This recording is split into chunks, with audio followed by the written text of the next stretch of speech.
If you want to see the true measure of a man, watch how he treats his inferiors, not his equals. It is our choices that show what we truly are, far more than our abilities. It is impossible to live without failing at something, unless you live so cautiously that you might as well not have lived at all, in which case you have failed by default. It takes a great deal of bravery to stand up to our enemies, but just as much to stand up to our friends. And the idea of just wandering off to a cafe with a notebook and writing and seeing where that takes me for a while is just bliss. The internet has been a boon and a curse for teenagers. The truth. It is a beautiful and terrible thing, and must therefore be treated with great caution. Poverty entails fear and stress and sometimes depression. It meets 1,000 petty humiliations and hardships.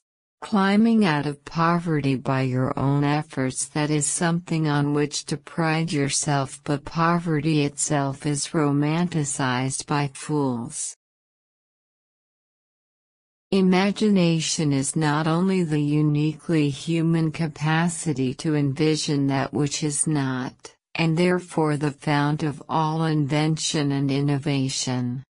In its arguably most transformative and revelatory capacity, it is the power that enables us to empathize with humans whose experiences we have never shared.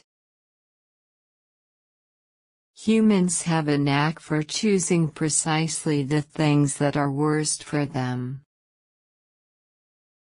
The moment you are old enough to take the wheel, responsibility lies with you. Whether you come back by page or by the big screen, Hogwarts will always be there to welcome you home. When people are very damaged, they can often meet the world with a kind of defiance. I think you have a moral responsibility when you've been given far more than you need, to do wise things with it and give intelligently. Fear of the name increases fear of the thing itself. If you're holding out for universal popularity, I'm afraid you will be in this cabin for a very long time. Hearing voices no one else can hear isn't a good sign, even in the wizarding world. You lose your individuality, a huge amount when you have no money, and I certainly had that experience. I'm interested in that drive, that rush to judgment, that is so prevalent in our society. We all know that pleasurable rush that comes from condemning, and in the short term it's quite a satisfying thing to do, isn't it? The middle class is so funny, it's the class I know best, and it's the class where you find the most pretension. So that's what makes the middle classes so funny. You sort of start thinking anything's possible if you've got enough nerve. Why do I talk about the benefits of failure? Simply because failure meant a stripping away of the inessential. I stopped pretending to myself that I was anything other than what I was, and began to direct all my energy into finishing the only work that mattered to me. I'm not anti-middle class in the slightest. Look at me. I'm very pro people putting time and money and effort into trying to improve the world. Of all the subjects on this planet, I think my parents would have been hard put to name one less useful than Greek mythology to securing the keys to an executive bathroom.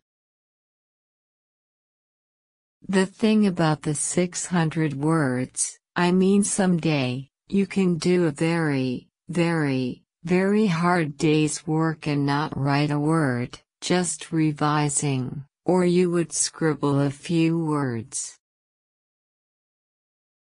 Never trust anything that can think for itself if you can't see where it keeps its brain. What's coming will come and we'll just have to meet it when it does. Youth cannot know how age thinks and feels. But old men are guilty if they forget what it was to be young. I was set free because my greatest fear had been realized, and I still had a daughter who I adored, and I had an old typewriter and a big idea. And so rock bottom became a solid foundation on which I rebuilt my life. Indifference and neglect often do much more damage than outright dislike. The most important thing is to read as much as you can, like I did. It will give you an understanding of what makes good writing and it will enlarge your vocabulary. However, my parents, both of whom came from impoverished backgrounds and neither of whom had been to college, took the view that my overactive imagination was an amusing quirk that would never pay a mortgage or secure a pension. To the well-organized mind, death is but the next great adventure. I would like to be remembered as someone who did the best she could with the talent she had. Never be ashamed. There's some who'll hold it against you, but they're not worth bothering with. People ask me if there are going to be stories of Harry Potter as an adult. Frankly, if I wanted to, I could keep writing stories until Harry is a senior citizen, but I don't know how many people would actually want to read about a 65-year-old Harry still at Hogwarts playing bingo with Ron and Hermione.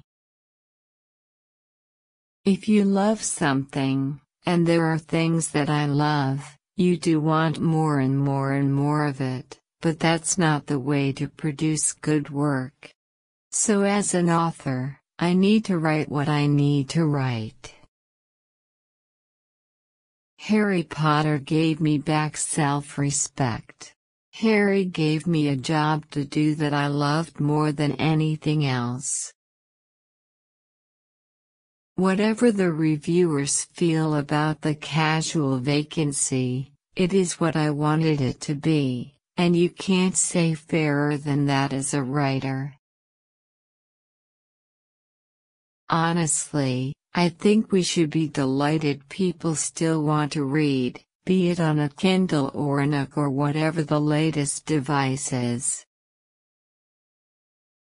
I am the freest author in the world. His priority did not seem to be to teach them what he knew, but rather to impress upon them that nothing, not even knowledge, was foolproof. Death obsesses me, yes it does.